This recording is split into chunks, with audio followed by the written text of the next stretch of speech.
You know that feeling, right? That quiet, nagging voice in the back of your mind that whispers, "You are meant for more." You feel it when you're scrolling through your phone, watching someone else live a life you dream of. You feel it in the quiet moments, right before you fall asleep, a deep, unsettling sense that there's a version of you that is stronger, smarter, more successful, and more alive, but it feels just out of reach. That feeling is not an accident. It's not a flaw. It is your potential screaming to be let out.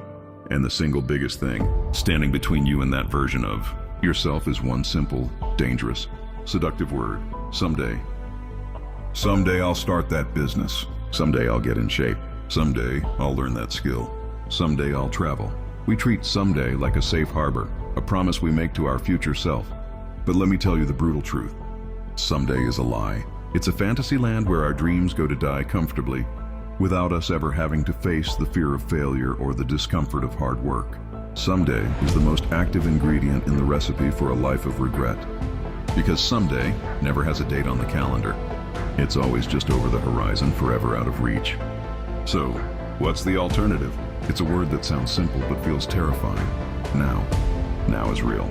Now is gritty. Now demands action. Now comes with the risk of falling on your face. Think about it. The you from 5 years ago had a someday list. Look at where you are today.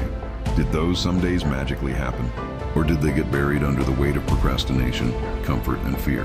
The you 5 years from now will be looking back at this exact moment, at the somedays you are crafting right now. And the question is, will they be filled with gratitude for the courage you found? Or with the bitter taste of, "I should have"? I want you to understand something crucial. Your brain is wired for comfort. It's designed to conserve energy and avoid pain. That's why the idea of hitting the gym at 6 a.m. is so unappealing. That's why the thought of writing the first page of your book, or making that first sales call, or starting that online course feels so heavy.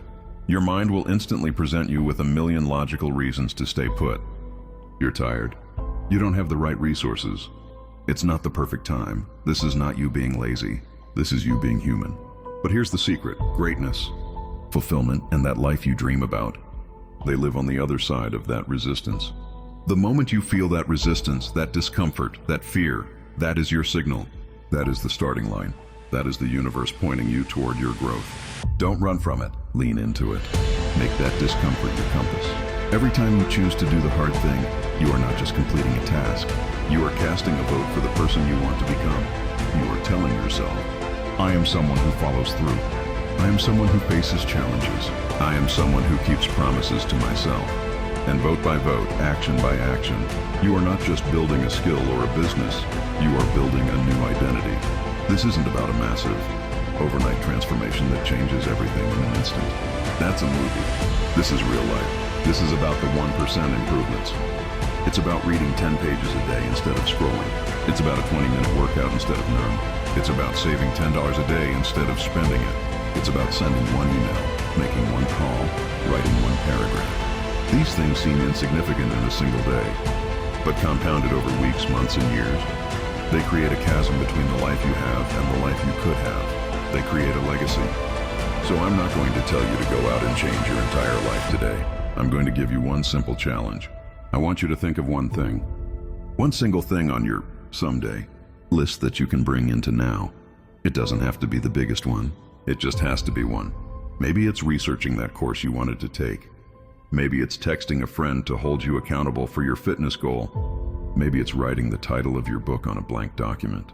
I want you to do it within the next 24 hours. Not next week, not tomorrow. Within the next 24 hours. Feel the fear, feel the resistance, and do it anyway.